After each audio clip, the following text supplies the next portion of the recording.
Welcome to the From Concealment Podcast, the show for firearm enthusiasts who like to shoot, train, carry, and compete. Get ready for some shooting and sight, firearm and accessory reviews, and of course, insight on concealed carry. And now, broadcasting from behind enemy lines in the From Concealment studio, it's Pete Mitchell and Dan Sams.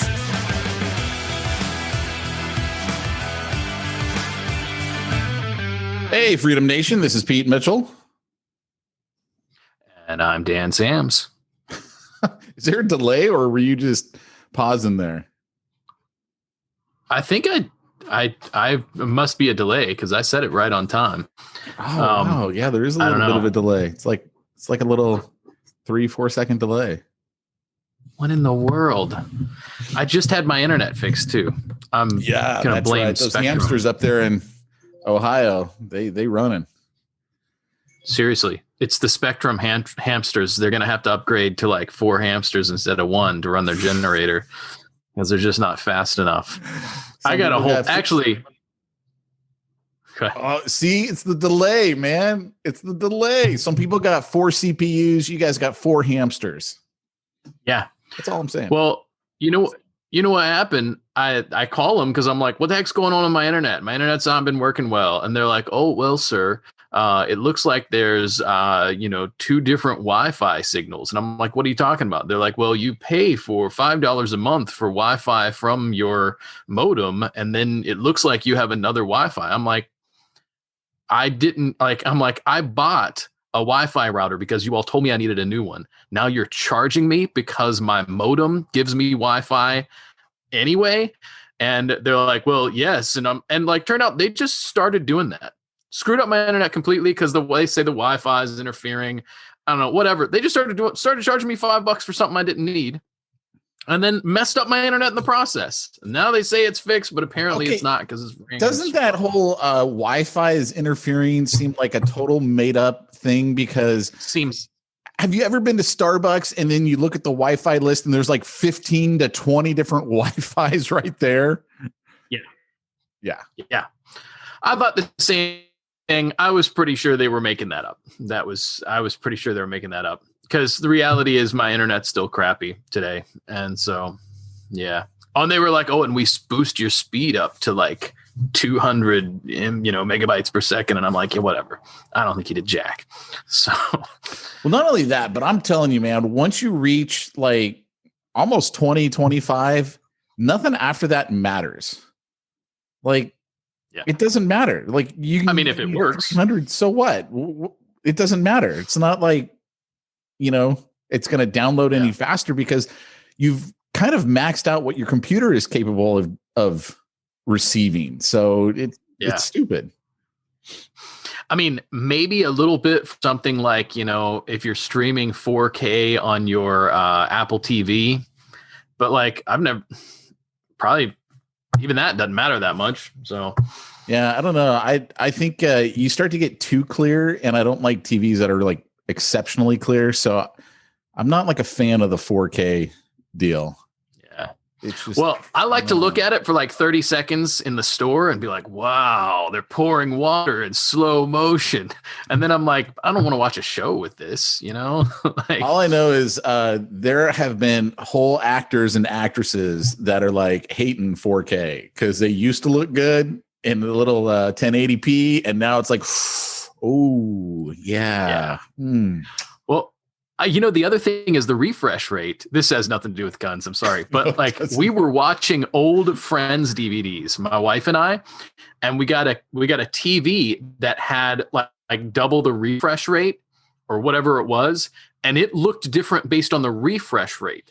That was really wild. Like we're watching the same DVDs on the same type of TV, I guess you could say, but the refresh rate was faster. And I'm like, it made it look crisper. It was really wild. Interesting. Yeah. So I went training last week, took a class. You did. I did. Took a class over there at FT3, Michael Hernandez, the lead instructor. And nice. I had a really telling experience. Now, it's been far too long since I've taken the class. And that was just because of the surgeries that I had and then recovery and all this other, right? So I'm back at it.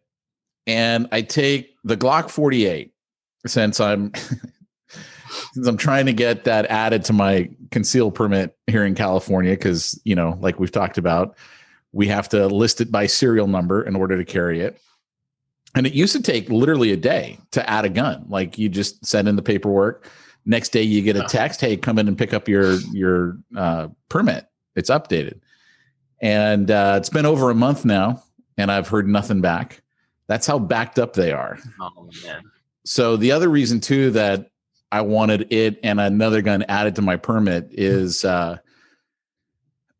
again, this is for all of our drinking game people here in California, right? That's the keyword that gets them to drink when I say here in California. By the way, you've already said it like 3 times. I know. They're going to be 3 sheets to the wind, like 5 minutes in on the podcast. It's a good thing I don't play that game. Anyway, I just found out, and I did not know that this was an actual rule here in California. But in California, if you transport a gun in a vehicle, a pistol, the rifles are a little bit different, but you transport a pistol. I did know it had to be in a locked container. It can't be in a glove box, but it could be in your trunk. The trunk does qualify as a locked container. However, it has to be in a different locked container than ammunition, which is stupid, right? Like, yeah, all of a sudden, a magazine is going to fly across the room, load into the pistol, and rack the pistol. And so the gun would be now dangerous, apparently.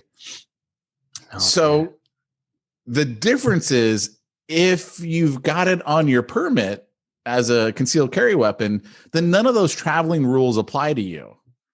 So that's the reason why I want these guns on my permits. That way I don't have to worry about how I've got them stored in my car or anything. I could just be like, look, it's on my permit. It's CCW. So you got to back off and leave me alone. But it's taken over a month to get that stupid gun added and still not added yet. So what are you going to do? Man. Sorry, man. That sucks. Tyranny, baby. Tyranny. It is tyranny. Well, hey, speaking of which, I forgot to mention this is an idea to talk about. But okay. So I did do a little bit of practice shooting this past weekend. It was good. It's burned up a little bit of ammo, but was pretty cautious with it.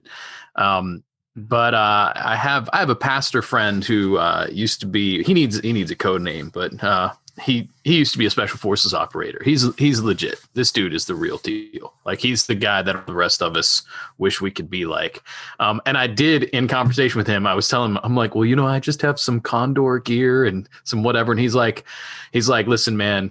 And he's like, when we were on ops, we would say, we might die, but at least we're going to look cool doing it. So he affirms the whole idea of like, hey, even if you don't know what you're doing, at least you're going to look cool. And I'm like, thanks, man. Like, thank you for this dispensation. But he sends me this picture, me and another guy in our church. And it's his desk, and he's got a Bible out studying for his sermon. He's got coffee. He's got a book, A Family Worship by Donald Whitney, which I recommend. And then he's got his AR out. And I'm thinking he's just done this to be funny, right? I don't know. Did I tell you about this, Pete, by the way? No. Okay. So he's just got his AR out there. And so he's messaged me, and he's like, hey, sent you this, thought you would be one of the few people in the world that would know that this is a normal picture. And I'm like, haha. And I'm like, the only thing abnormal about it is I can see, because he had one of those PMags with the clear, so you can see how much ammo he's got in there. I'm like, right. The only thing strange about this picture is you're letting me know that you have ammo, and now I'm going to ask you where you got it. And so we joke, we jab a little bit, but he actually said, well, here's what I do. He's like, I just got a new sling for my AR. And so he's like, I just wear it around the house. He's like, I forget what he calls it, where like you get used to the new equipment, and there's like a technical term for it. He's like, so I'm just wearing my AR everywhere I'm going around the house to just get comfortable with that sling.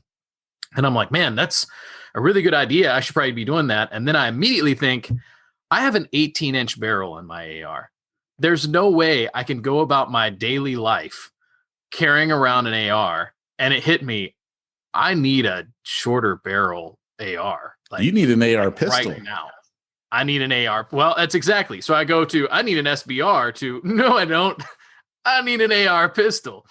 So then it's funny how inspiration hits me and I'm like, it's time to do the next build. And so I got all pumped about that. And I thought, man, I really need to review all the rules on like, what's the latest? I don't want to accidentally like become a felon. I want to intentionally become a felon if I'm going to do it.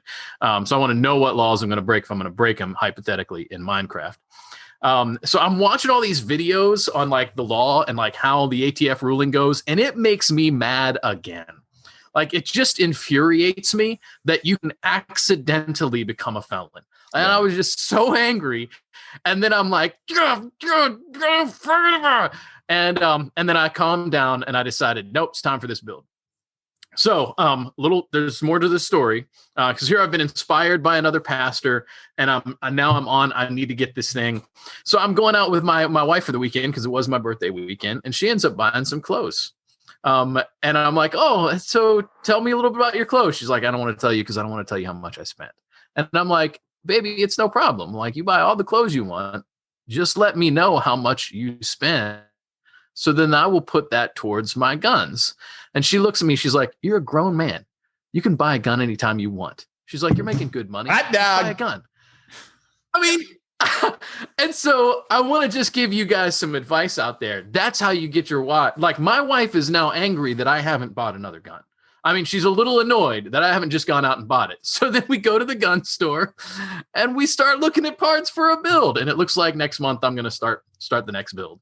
See, what's funny is that's the line I always tell my wife, because she's like, oh, what do you want for your birthday? And I go, look, I'm an adult. If I want something, I go buy it.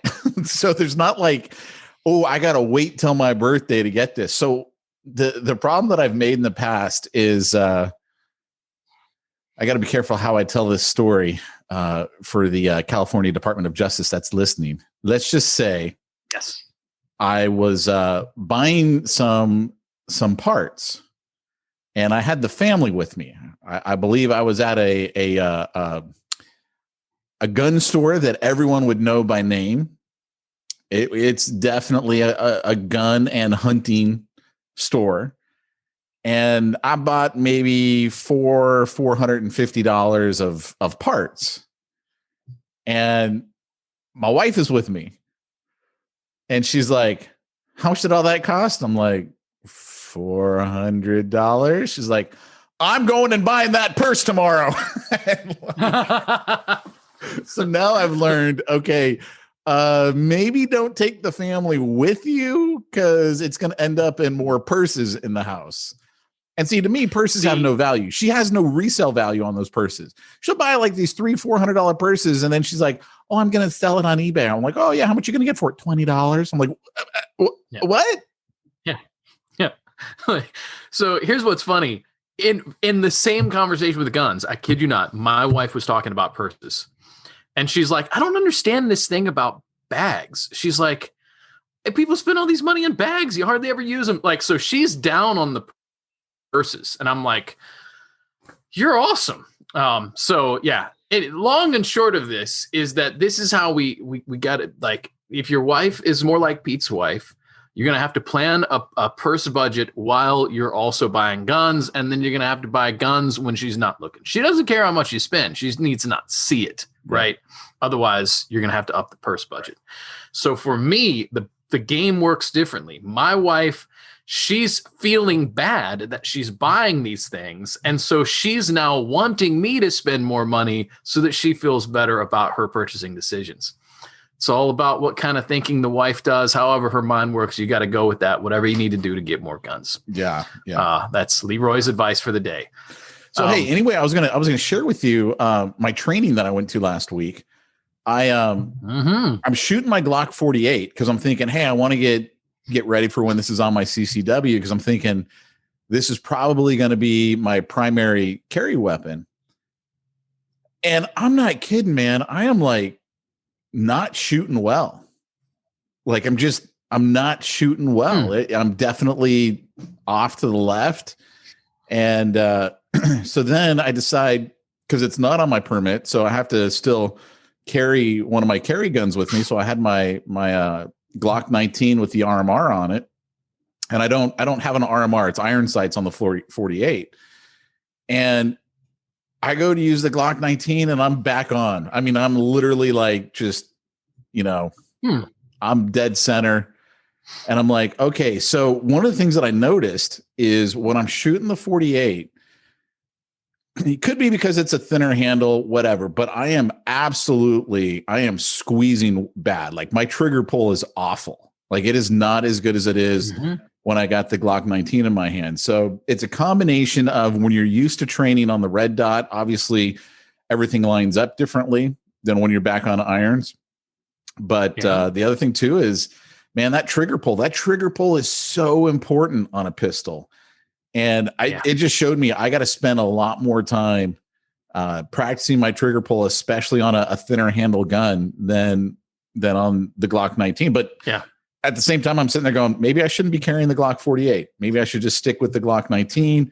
It's a double stack. I wanted something a little bit thinner, but I am so much better, like literally night and day better. Yeah. But I was like, maybe that's what I just need to stick with. That was going to be.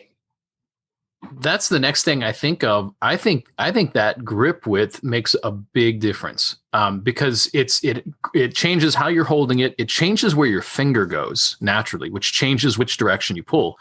And you do what you want to do, man. Because I do see the value of like, man, a slimmer pistol just is so much more comfortable. It's easier to hide. I get that.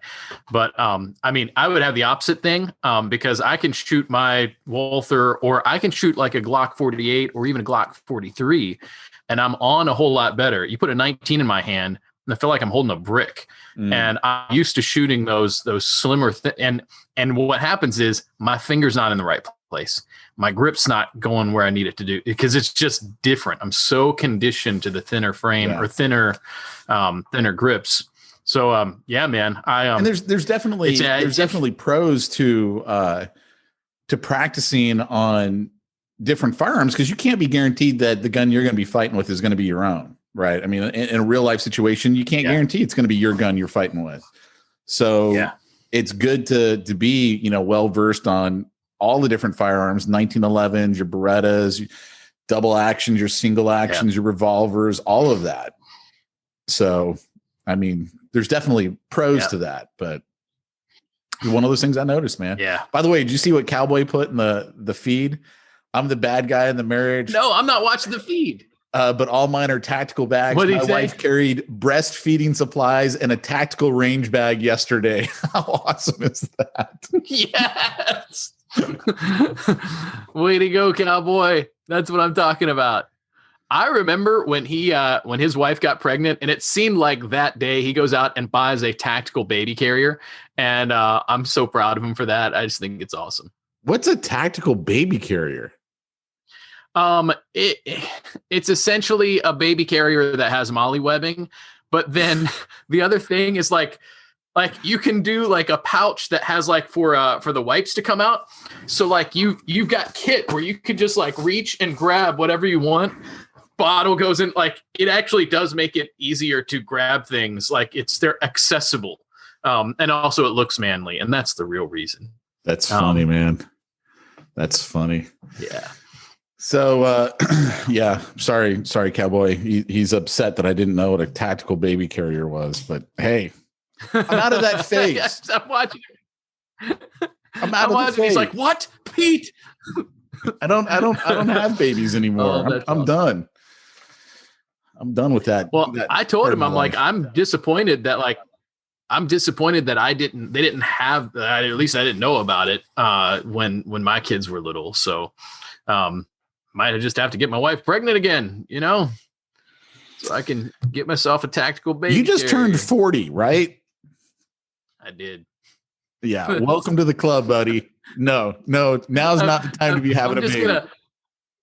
I'm just going to hold off on comments that I was going to make related to it being my birthday. I could imagine. Keep moving on. I can imagine.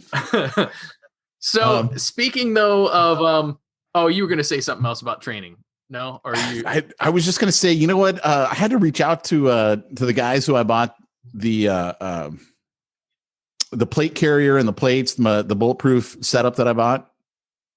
And because I haven't received it yet, and it's been 6 weeks, and they had said on their website 4 to 6 weeks.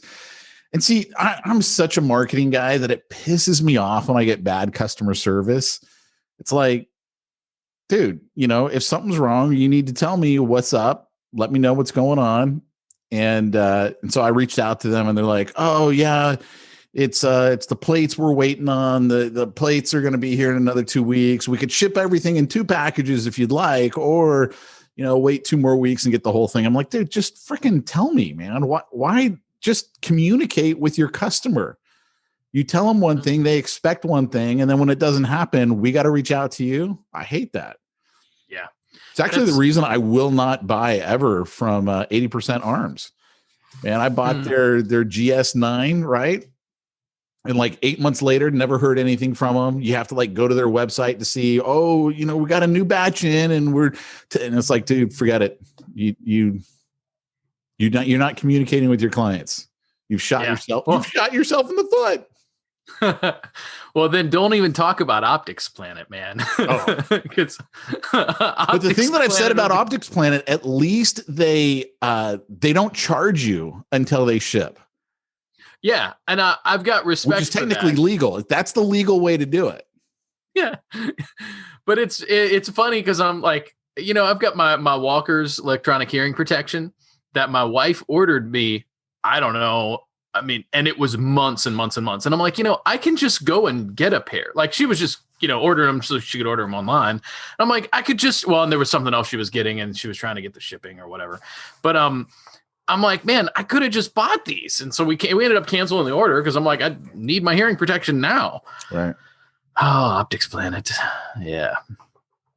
So what's funny is I bought some stuff from Optics Planet, but I never had the experience that literally everyone else on the planet has had with them. Like they weren't that bad when I bought really? Them. Yeah. That's awesome. Well, good for you, man. Once upon a time in Minecraft, I had a 308. And it might have been at that time, it might have been an 80%er. I no longer have that gun, but I bought like this freaking awesome optic for it. I mean, it was awesome. It was kind of pointless too, because there's not really many distance places you can go shooting around here. So it's kind of like, whatever. But I got a great optic. I just don't have a 308 to put it on anymore. California laws. Right. What are you going to do? Sorry, man. So sad. Yeah.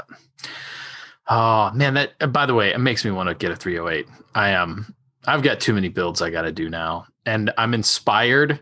Man, especially with stimulus check coming, I'm like, man, we're gonna put this money down on some guns. Oh, dude. Actually, probably what I'm gonna do.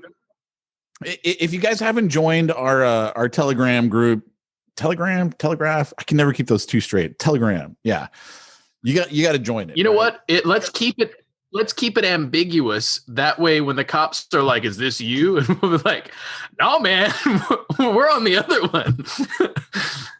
All you got to do to join. Go ahead. I'll put this in the show notes. Just text the keyword hero to 850-990-2020, 850-990-2020. And, in there, I posted the other day because Brownell sent me an email. Hey, we got a special on polymer 80s, so low we can't advertise the price. It was like all that kind of crap, right? So of course I'm like, well, let me see what's the price of a polymer 80. I click over on it. You got to add it to your cart, and it was like 10% off, right? Instead of being 150, it was 135. I'm like, okay, but don't be telling me it's so low, I can't list the price. And but then I was like, hey, there's a lot of people out there who probably need to get themselves a polymer 80 going before Biden makes it illegal. So here, guys, go do it. Go get yourself a polymer 80. Yeah, buddy. I still have like polymer 6 uppers that I gotta like get polymer 80s for. You got me inspired now. I'm going to build one with a polymer 80, man. Oh, dude, you got to. I'm telling you, it is literally the easiest thing in the world to make. Like, I got it down now where if I'm taking my time, maybe 45 minutes to go from oh wow, not a gun It's a gun. Party on. That's not bad at all. No, very cool. And you say you got it from Brownells? Yeah, the lower. Yeah, who knows where awesome. I've gotten I got so many uppers, or the slides, the barrels, everything. Yeah. I got so many. In fact, that's my problem. Is I got to figure out, okay, do I need 19s or 17s, or 19s or 17s in size? Because I've got so many uppers, I got to figure it all out to figure out what am I actually building. So nice. So Brownells did make me think of I did some shooting with some friends this past weekend. And it was either Brownells or Cheaper Than Dirt. This will make sense in a minute. But I go shooting with these buddies, and one guy who just put a new trigger in his CZ that his dad had passed down to him. And so we're shooting that thing, and I tell you what, man, the trigger was awesome. In fact, right on the edge of what you might call a negligent discharge, because I shot the thing and the trigger reset was so smooth that like I'm moving out and back in, and it happens faster than I expected. Like, I mean, I'm moving the trigger, I'm pointing in the right direction, but I'm like, oh, that happened a lot faster than I thought it would. And so great gun though, had some fun shooting. Well, then our other buddy who never shoots, he has a CCW, he likes shooting, but he's not a gun guy. He's I'm going to defend my family kind of guy. And so he's just not been shooting, and he's not been following what's been happening to ammo prices. Oh. And so we're shooting, and I noticed like he's burning some 9mm. And we're all shooting a little bit of 9mm. We're being conservative with it. And he's like, hey, buddy, you want to shoot? And he's like, one of the new guys is with us and shooting. And I'm like, I mean, he wasn't just wasting ammo, but I'm like, it was right on the edge of what I would be willing to burn up in our current time. Right. So next day he's at church with us, and he's like, man, I got on, I don't know if I thought it was Brownells. I think it was Brownells. It might've been, Cheaper Than Dirt. I think he might have checked both. He's like, so I got on and I was going to buy some more 9mm ammo, and oh no. So he had no idea that, like, I mean, I think the cheapest thing he found was like a $1.23 a round. Oh my gosh. I mean, it was something crazy. And I think it was just the first he landed on. I shouldn't say that's the cheapest. Like, it was whatever he landed on first. And he's like, I had no idea. And I'm like, sorry, man. Then I told him, like, we should have warned you. I just thought you knew. I just thought you were in the moment having fun shooting with us. My buddy texts me yesterday, and he goes, where are you buying your ammo from? He's the new gun guy, right? And so for reasons I won't mention on this podcast, I don't answer him directly. I just here in California, I'm just going to leave it at that. I don't answer him directly. And and so he's like, oh, I found what is it? LAX ammo is like, I can't remember what price he said for a box of 50, right? And he's like, what do you pay for a box of 50? I go, first of all, hold on. I don't buy ammo in boxes of 50. Like, that's not how I buy ammo. I buy it in cans of 1,000 to 1,500. Those are the cans that I'm buying, right? None of this 50 box crap. And so he's like, what are you paying? I go, well, now, or do you mean pre-COVID? He's like, what'd you pay pre-COVID? I go, well, pre-COVID, I'd get it at the gun show for 15 cents a round, and I'd buy like 10,000 rounds at a time. I'm like, but those days are gone. So, I mean, I don't know, a couple more years maybe, then they'll be back, but they're gone for now. They're not coming back anytime soon. Yeah. So yeah, that ammo thing that's a real problem for people. It really is, man. Well, let me just tell you, the gun store now, we're selling gun packages, right? Where you buy a new gun, you get a t-shirt, hearing protection, eye protection, and a couple of 100 rounds of ammo. And those packages are moving. And I mean, some of this is hard ammo to get. We got some 380 and some 9mm that we're selling with this. So those packages are going fast. We did a package with ARs.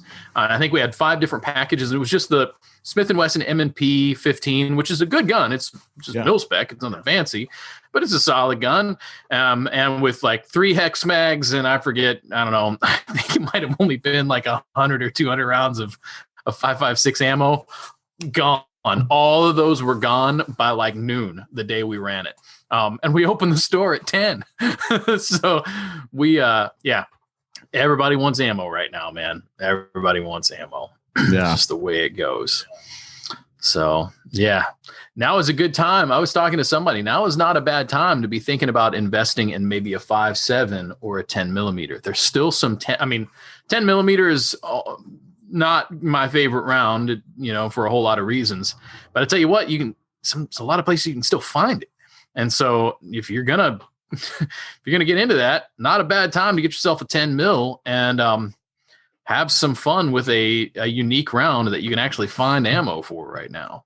So that's interesting. I've got some 40 caliber, a bunch of that, maybe. And when I say a bunch, 500 to 700 rounds. Oh, actually, I had someone donate to me maybe 500 hollow points of that. So maybe I got like 1,000 rounds. And that was before the laws changed California. That was before the laws changed. This was way before that. And and so I don't have a 40 caliber. I used to have a 40 caliber polymer 80, but like I said, I don't have those polymer 80s anymore, but I still got the slide and the barrel and all that, and trigger for that matter. So maybe I should go back and remake one. And then of course, here in California, for all of our drinking buddies here in California, I would have to register that with the Department of Justice and get a background check and put a serial number on it and the full deal. But then I could shoot off all that ammo that I got that's just sitting there. Not a bad idea, man. Yeah, some good fun right there. Oh, of course, the hassle with the Department of whatever.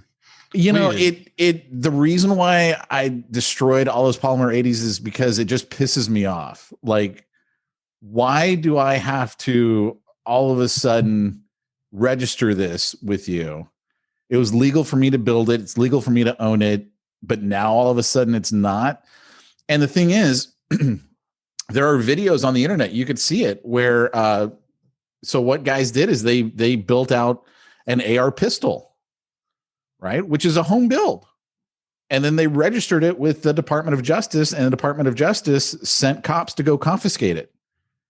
And their excuse was, well, it's not on the roster. Because again, we've got this roster here of the handguns we're allowed to buy. And so therefore we're going to confiscate this from you. But the problem with that reasoning is 100% of your home build pistols are not on the roster. Not a single one of them is on the roster.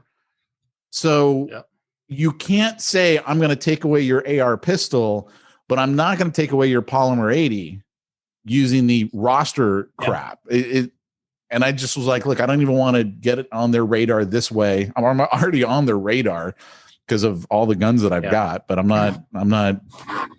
Yeah, it upset me.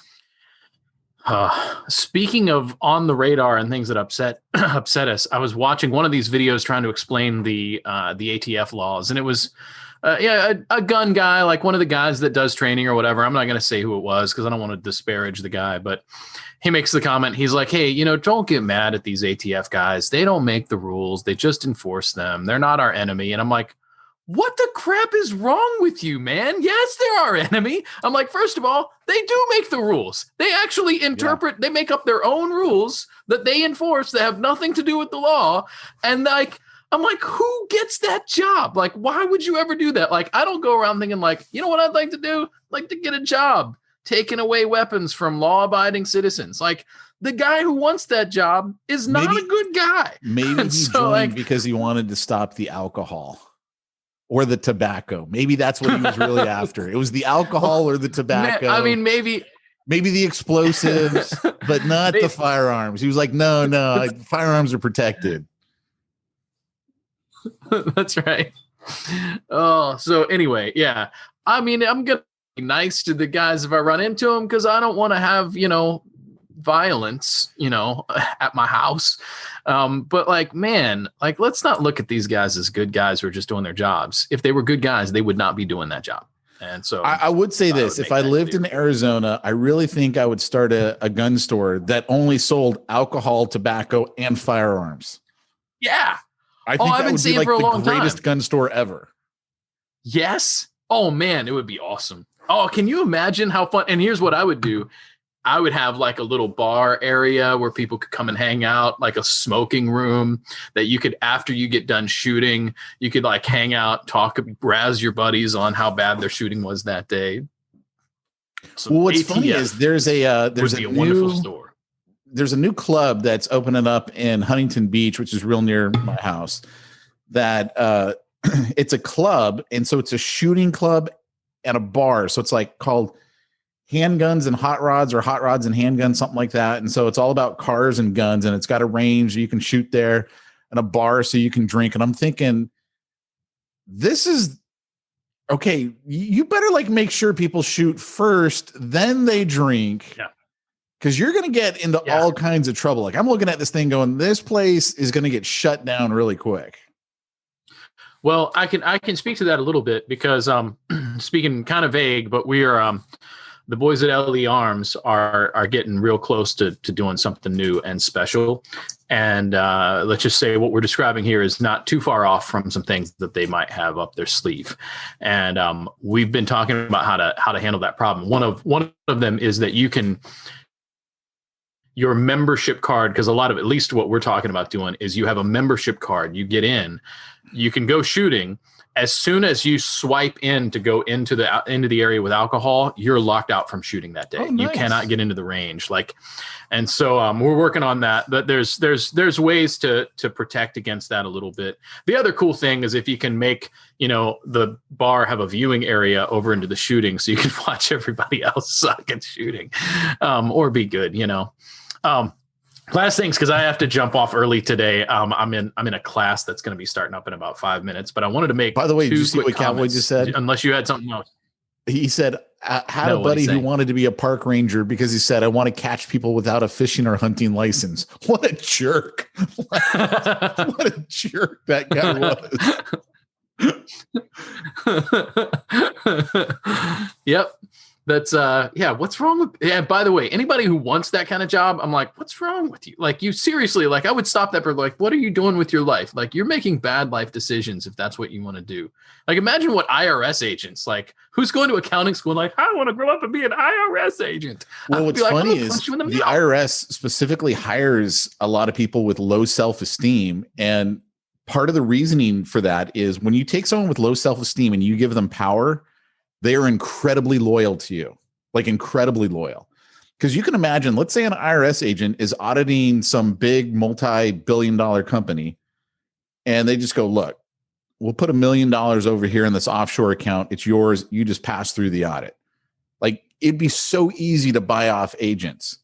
And that's part of the reason why they want low self-esteem people who've been given power, because now they're loyal to the IRS and they won't take that up. As crazy as that sounds, that's literally part of what they do in HR at the IRS. I've heard about it. I have heard that very thing, and it breaks my heart. It's wrong. Well, last quick thing then. I got a quick review. I was able to procure a Benchmade pocket knife. It was a gift for my birthday. I want to tell you guys, I am impressed. I am not a knife guy, although I'm becoming a knife guy. Holy cow.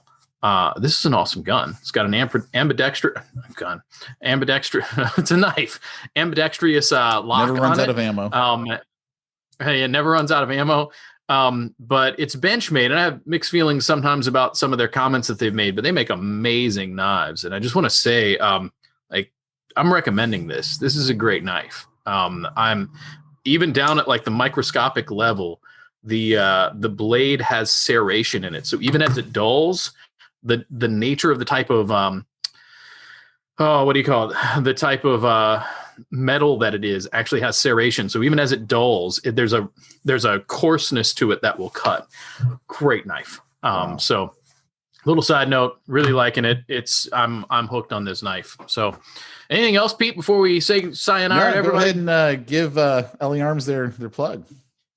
All right. I want to tell everybody, Lake Erie Arms, learms.net. As usual, get out and check us out. We are offering some packages. We have guns that nobody else has. We keep getting guns in. We are moving guns all the time, but we tend to always have what you want. And normally we'll have ammo for whatever it is you're buying. So we try to even keep some back so that if you buy a gun, we're going to do our best to make sure that we have ammo for that gun that you can leave the store ready to shoot.